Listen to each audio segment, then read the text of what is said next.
ندا یا رسول خدا کی لگا کر. ہم نعرہ رسالت لگاتے ہیں نا، جو اہل سنت کا شعار ہے، اہل سنت کی پہچان ہے. اللہ پاک یہ نعرے ہمیں زندگی میں بھی اور قیامت کے دن میدان محشر میں بھی لگانے کی توفیق عطا فرمائے. تو اب یہ جو ہم نعرہ رسالت لگاتے ہیں، یا رسول اللہ، لبیک یا رسول اللہ، سعدیک یا رسول اللہ، الصلاۃ والسلام علیک یا رسول اللہ، یہ جب ہم نعرہ لگاتے ہیں نا تو ہمارا دل تو خوش ہوتا ہے.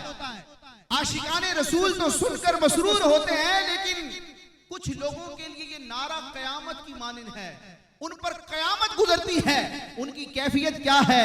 ندا یا رسول خدا کی لگا کر کوئی پوچھے کہ سنی ہر موقع پر حضور کا ذکر کرتا ہے، اور جب اس کو کوئی بات اچھی لگتی ہے تو وہ نعرہ رسالت بلند کرتا ہے، اور جب وہ مدد کے لیے پکارتا ہے تو رب کی مدد کے، رب کی نصرت کے مظہر آدم پیارے مصطفیٰ کی بارگاہ میں استغاثہ کرتا ہے، اور یا رسول اللہ کہتا ہے. تو ہوتا کیا ہے؟ تو سنے نعرہ رسالت سے کیا ہوتا ہے؟